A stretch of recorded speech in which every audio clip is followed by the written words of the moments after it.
Dan Quinn is officially gone. What will the Dallas Cowboys do at defensive coordinator? Now, all that and more in this episode of the Locked On Cowboys podcast. You are Locked On Cowboys, your Locked daily Dallas Cowboys podcast. Part of the Locked On Podcast Network, your team every day. Locked on Cowboys. Locked on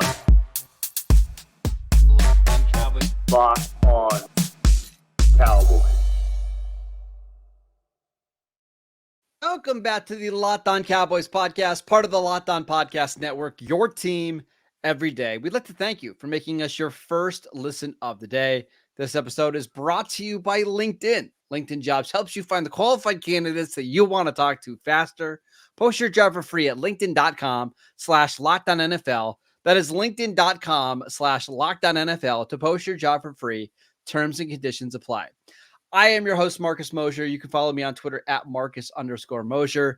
Joining me today, as always, is Landon McCool. You can follow him on Twitter at McCoolBCB. On today's show, we're discussing Dan Quinn leaving for the Washington Commanders, and maybe the Cowboys having to use LinkedIn to find their next defensive coordinator. Landon, let's talk about why did Dan Quinn decide to leave now, and why did he decide to leave for a division rival? It's a good question. You know, I think you got the impression that, you know, Dan Quinn had kind of been through this process the last 2 years and was discerning as to where he was going, right? And was really being choosy about the spot that he was going to end up landing in. So it was a little bit surprising to see him, kind of take the fallback job, meaning he was the fallback, candidate, Without a doubt, for Washington. When there's so much unknown there. I mean, look, I don't think that.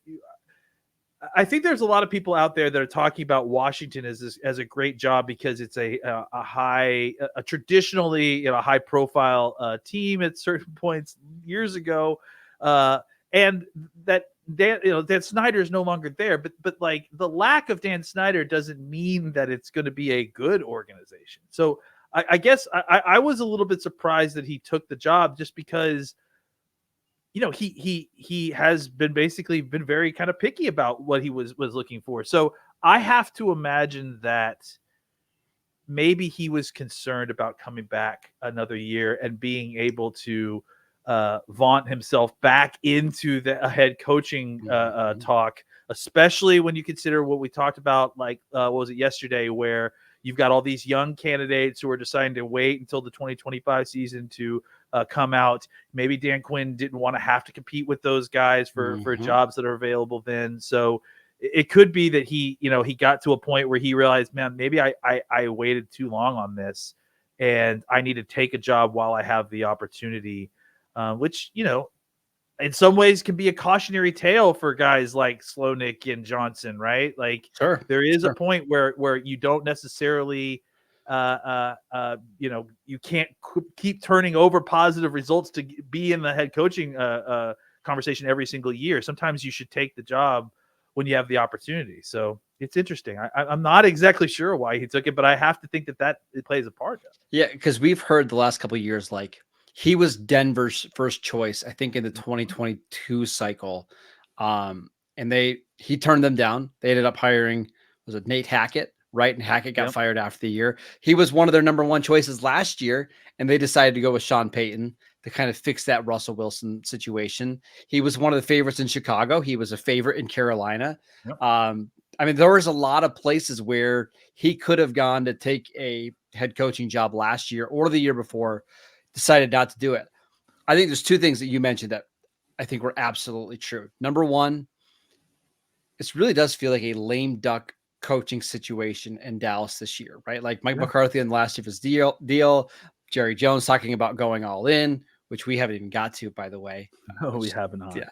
A lot of stuff to talk about here, guys. But it does feel like something is going to happen with this coaching staff after the year. I mean, that's just the way that we're trending. And then on top of that, you mentioned, like, I would not want to be a coaching candidate in next year's cycle when you have Ben Johnson, you have Bobby Slowick, You have some of these other, young and upcoming hotshot offensive coordinator candidates.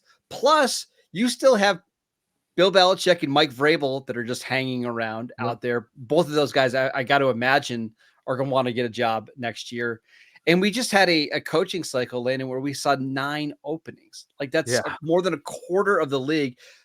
I mean, it's pretty likely that's not going to be the case next year. So there's only going to probably be 5 or 6 jobs. Is Dan Quinn going to get one of those 5 or 6 jobs next year? That's certainly not a guarantee. Yeah. And I also wonder if, I wonder if he wasn't surprised that he didn't get that Seattle job.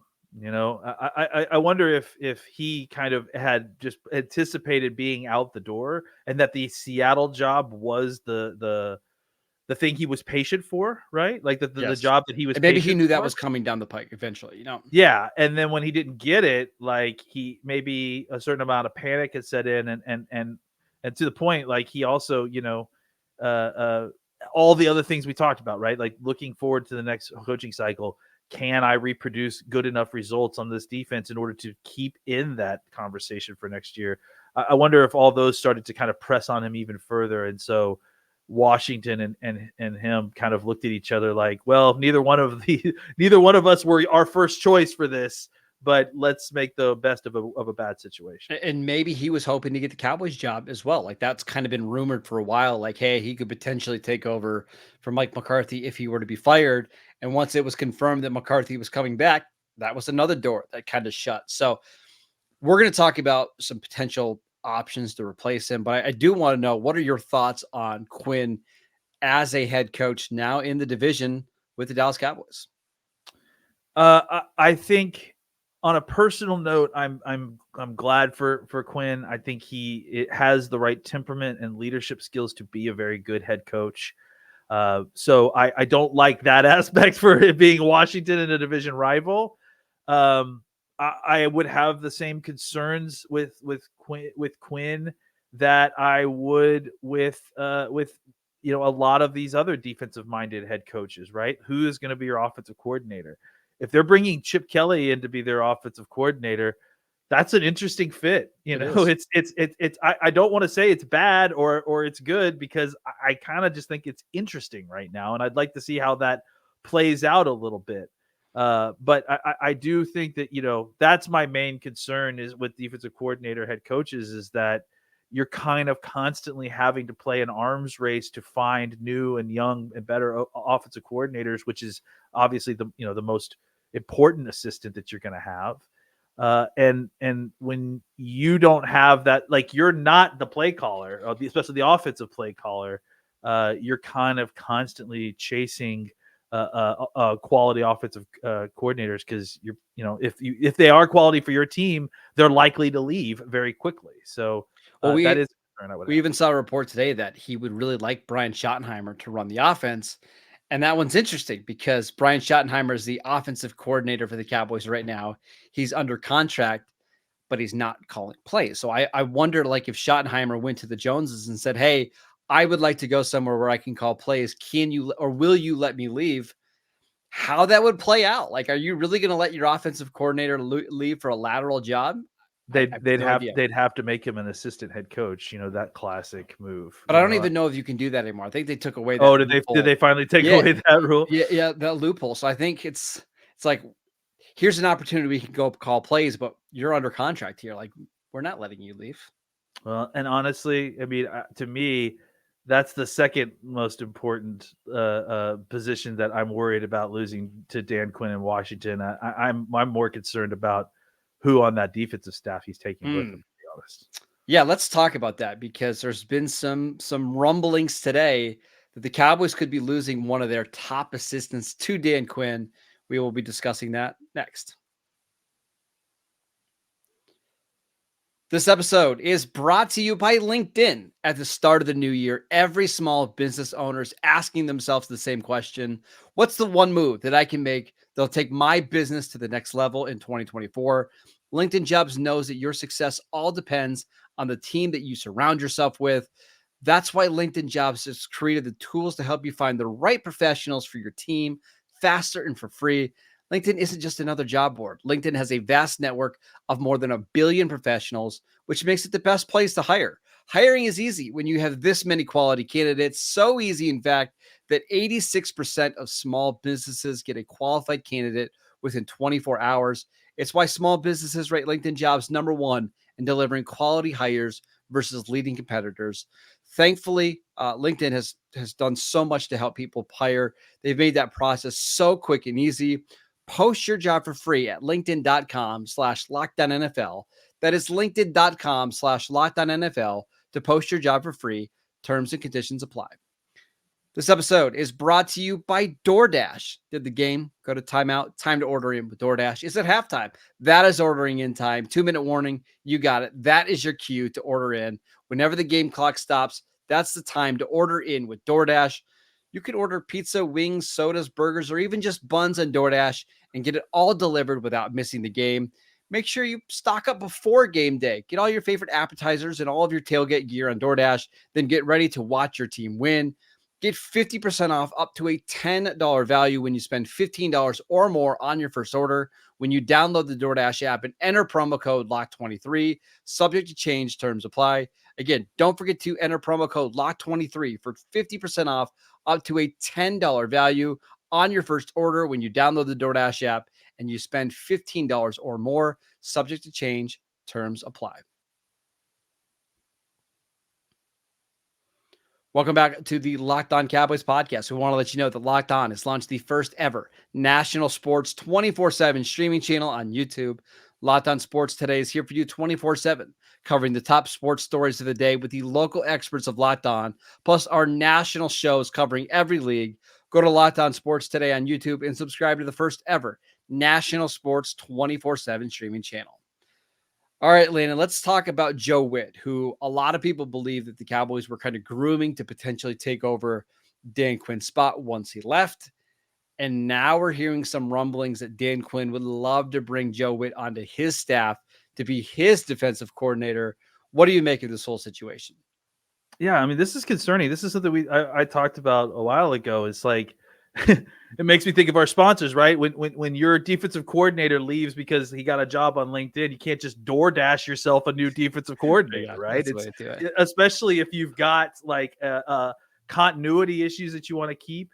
So to me, what I've always kind of made myself feel better about is that if Dan Quinn leaves, if you're still trying to kind of go, and we still have not spoken about this, we keep mentioning it, Jerry mentioning an all-in season, whatever that means, right? And if that's even any truth to that, you would want to hope that there wouldn't be a big change in defensive schematics, going into a season where you're trying to push chips in. So Joe Whitt Jr. made a lot of sense. I mean, he obviously is the guy who's calling the defensive backfield plays. I think if you could find a way to keep Joe Whitt and then keep Durday as well, I think that you can keep a reasonable facsimile of the kind of command structure that you got that produced positive results at times. But again, like, part of the issue is that, there was a ceiling to that defense too, right? And that's the thing I keep coming back to. It's like, why run the same defense without the guy that was designing and calling the defense anyways? It feels like you're going to have the same defense, but just performing at a lesser level. Well, and here comes the real problem, right? The real issue with this is you're going all in, so you're trying to have the best possible season next year. Is it better to have continuity in a defense that wasn't quite good enough and missing the defensive coordinator that you feel like may have been part of the secret sauce to make it run? Or is it better to redo this whole thing, start with a new set of schematics, maybe something that is more modern, that can, kind of handle some more of this Shanahan offenses with the risk and the cost of the fact that you're going to have to completely redo your defense and you lose the continuity that you've gained with this group. So it's basically kind of like starting over on defense. So and that's what I don't like. I hate that these are our two choices, it's like, and this is, I guess, my general issue with this whole kind of one more year run it back scheme is that you're, like I said from the beginning, you're already taking a step back from where you were last year going into next season. So yeah, I mean, I look, if you're trying to go with the continuity route, I think Joe Whitt Jr. is the home run pick, right? Like if that's the route you're trying to go, there's the hope with Joe Whitt that he is a younger first-time defensive or a younger defensive coordinator. Maybe he has some of his own ideas on how to beat some of this stuff that he will incorporate and bring in that will help kind of advance this defense where it needs to go. That's my hope, right? That there's no evidence of that. That's just my hope. But if outside of that, if you lose Joe Whitt Jr. to Washington, there aren't a lot of great continuity choices, right? I know a lot of people are throwing, and we can talk about some of the other guys, but I know people are throwing other names out there. But I just think that Joe Whitt is the guy that has the experience schematically calling the defenses on the back end. Despite him wanting to be a defensive coordinator and him being eligible to be hired as the defensive coordinator without, permission, I think from the Cowboys, he has stated that that the defensive coordinator, Dallas Cowboys defensive coordinator job is like his dream job. So yeah, I really don't know. I feel like it's a very much a 50-50 chance that he stays or he goes. I really am not sure. I just know that of these guys that I've heard thrown around as continuity candidates, Durde, Al Harris, Joe Whitt is like magnitudes of order better than those guys simply because he has a lot more experience on the X's and O's side. Yeah, and we've even seen like some of the players have been advocating for Al Harris, which I get. Al Harris is a very likable coach, but even Al Harris admits like he's not really a scheme guy. Like that's just not his expertise, right? What makes Al Harris great is the personal relationship he has with defensive backs and telling them the specific techniques to use as a corner, right? Like as a corner speaking, that doesn't necessarily translate to scheming and game planning against an entire offense and all that. And all the other small parts of this. Like that takes a lot more experience. Al Harris is very, very good at what he does. That doesn't necessarily mean that he's going to be very, very good at the job that is, the next rung up from where he is. Yeah, and I don't know, is Al Harris more of a DQ guy or is he more of a McCarthy guy, right? Like he said that he would follow DQ anywhere. I think it was somebody was putting up quotes on Twitter about how he could go coach the Blue Hens and he would go coach for him there. So I honestly think that Al Harris is more likely to leave than Whitt, to be perfectly blunt, but we'll see. It's a really difficult situation to kind of figure out because everybody at home is rooting for somebody, right? You're either rooting for Joe Whitt or you're rooting for one of these outside guys to come in and fix. I will say this. I'm kind of the point where I'm not done with this style of defense, but I've also seen like first year defensive coordinators, like look at Mike McDonald in Baltimore. Yeah. First year in the Ravens and instantly turned that defense around. And yeah, they added Roquan Smith last year, but you look at that, like the defensive line, it's pretty average group. Even the secondary was pretty average outside of Kyle Hamilton. I think if you get the right defensive coordinator in here, they can come in right away and have success. Look at Dan Quinn, what Dan Quinn did in year one for the Cowboys, right? Like 2020 was a mess between Mike Nolan, and then they come in, they're really good the next year with Dan Quinn. Is there another guy that could achieve that kind of success in Dallas? I don't know, but I that's kind of where I'm at. I'm kind of hoping for an outside guy. And just one more thing before we move on to potential sleeper candidates. I've seen a lot of this discussion on Twitter, like, oh, Cowboy fans are going to miss DQ. They don't know what they're missing in Dan Quinn. I agree. Like, I think Cowboy fans are going to miss Dan Quinn. Those regular season defenses were amazing. I think they led the NFL, landing in turnovers like 3 straight years. He helped develop Trayvon Diggs. He helped develop Deron Bland. He helped make Micah Parsons arguably the best player in the NFL. But that doesn't mean he was perfect either. And I think the Shanahans just kind of had their way with him. And they knew exactly what buttons to push every single time when they played him. I think Cowboy fans are going to miss DQ, but there is also a hope that maybe a change in style and scheme might be better when it actually gets time to play in the playoffs, stopping the teams that matter. I think, Jerry Jones has the same problem that a lot of Cowboys fans have, right? Is that but it's so good. Like we've won 12 games 3 years in a row. They've led the team in turnovers, and that's so good. But it's the classic good being the enemy of great. It's like it good can keep you plateaued in an area for a long time. If you do the same things over and over again, you're going to get the same results. So sometimes you have to be willing to destroy good to get to great. And like, I think that has been a problem with this team on a 10,000 foot view, on a minutia level for a long time. And I'm interested to see them kind of break that cycle finally. All right, let's talk about some potential options for the defensive coordinator job that aren't currently on the coaching staff. We will get to that next. This episode is brought to you by PrizePicks. PrizePicks is the largest daily fantasy sports platform in North America. It is the easiest and most exciting way to play DFS because it's just you against the numbers. Instead of battling thousands of other players, including pros and sharks, all you have to do is pick more than or less than on 2 to 6 player stat projections and watch the winnings roll in. PrizePicks is the most fun that I've had playing daily fantasy sports because so many different players, so many different stat projections to choose from. It's absolutely amazing. Plus, PrizePicks even offers a reboot policy so that your entries stay in play, even if one of your players gets injured. For football and basketball games, if you have a player who exits the game in the first half and does not return for the second, that player is rebooted. PrizePicks is the only daily fantasy sports platform with an injury insurance policy. So go to prizepicks.com/LockedOnNFL and use promo code LockedOnNFL for a first deposit match up to $100. Again, go to prizepicks.com/LockedOnNFL and use promo code LockedOnNFL for a first deposit match up to $100. Welcome back to the Locked On Cowboys podcast. We are discussing some outside defensive coordinator options for the Cowboys. Selfishly, this is kind of what I hope happens because it would give us a lot more content for the offseason. A lot of it shows that we could discuss scheme and new players, but who are some guys that Cowboy fans should at least keep in mind here?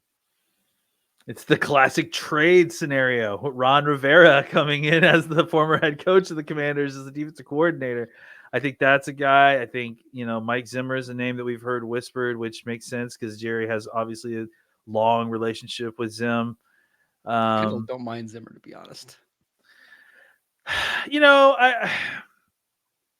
I think Zimmer to me would be the only problem with Zimmer is that I feel like it would be quite a change from what you've got, right? And that's actually my issue with another guy, Brandon Staley. Right. Yeah, I think Brandon Staley makes a lot of sense. And I that's actually a guy I would be interested in hiring as a defensive coordinator. But the problem is that that's such a sea change from what you're doing currently. It's a lot more shell coverage. It's a lot of, you wouldn't be getting the benefit of that defense necessarily in year one, I wouldn't think, or maybe you would but not the same way you would after a couple of years of development. Right. I think if you're looking to kind of just, again, reload, Rivera makes some sense because I think he can coach that kind of style of defense, and maybe he brings in some of his own elements to change things up, maybe more of an emphasis on the linebackers, right? Because he's a linebacker guy himself, right? Zim makes, I guess, some sense if he'd be willing to kind of, adapt to what the Cowboys are already doing to us to a certain degree.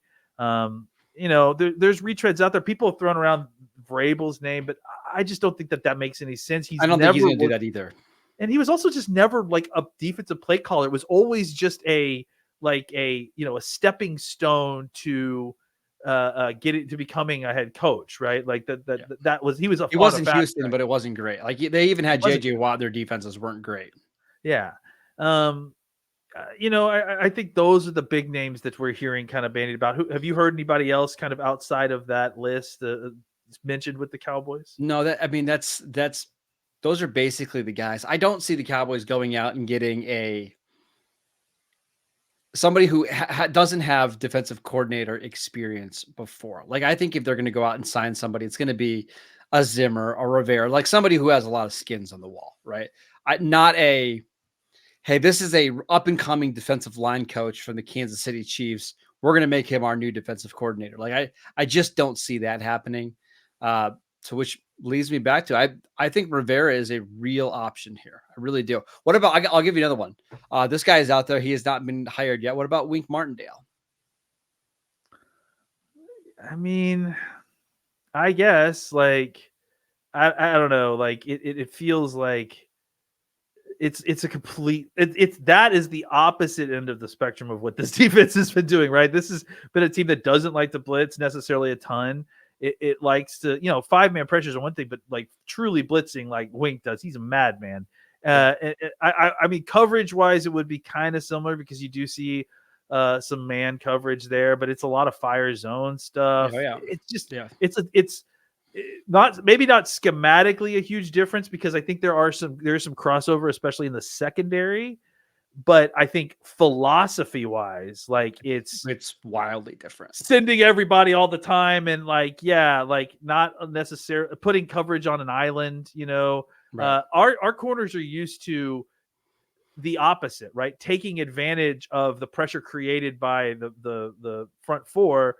And then playing, having a bunch of tight windows because you have a bunch of men dropping back in coverage. Right. This would be the opposite. It'd be like, oh, there's only 3 guys in coverage and everybody else is going to the quarterback. So I don't hate it, generally speaking, because I'm not going to judge Wink only on what happened in New York, but I do think that it would be a huge change from what the Cowboys are used to. Just want to mention that we did a show like 2 weeks ago talking about, is Dan Quinn holding the Cowboys hostage? And what we meant by that, is he going to take so long where the Cowboys might lose out on a bunch of good defensive coordinator candidates? And that actually ended up being the case. Like, That's what we were talking about. February 1st now, and he just got hired. The Senior Bowl is wrapping up today. And now you're going into the month of February without a defensive coordinator. Maybe the Cowboys already know that, hey, we're going to lock up Joe Whitt. And we've been anticipating for this for a while, so it's not a big deal. But if he leaves, I mean, it could be a while before we find out. We might get to, way after the Super Bowl before we find out who the Cowboys' new defensive coordinator is. That's why I think that this is with 100% a continuity hire, because the Cowboys they're comfortable with doing it this way because they know they're going to be hiring somebody to run the exact same kind of defense. If you were going to do a new kind of scheme and try to change up how you're trying to do defense, you needed to hire a guy before now, because you needed to have him have influence to talk to the scouts to get the new sort of template for what you're looking for in these defensive players. And so to start scouting that again, none of that fits the mold of an all-in year this year, right? All of this feels like, hey, we're looking for the exact same type of players. We may have a different defensive play caller, but ultimately we're looking to do the exact same kind of thing.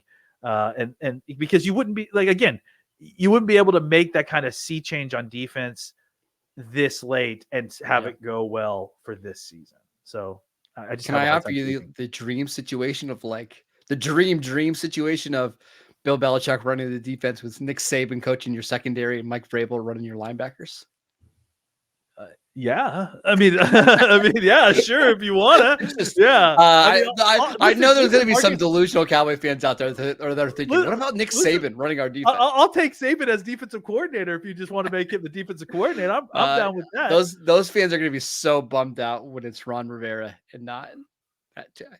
Oh well, we've got a lot to talk about over the next probably month until we find the Cowboys' new defensive coordinator. But just want to let everybody know, on tomorrow's show, we've got the guys from Locked On NFL Draft popping on to talk about the Senior Bowl. We'll be discussing prospects that fit the Cowboys' defense.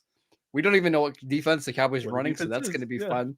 We'll talk about some more of the offensive line guys that are there. So make sure you tune in for that. Make sure you're downloading the podcast wherever you get your podcasts. We are free and available on all platforms. Go follow Landon on Twitter at McCoolBCB. I'm at Marcus_Mosier, and we will see you right back here tomorrow.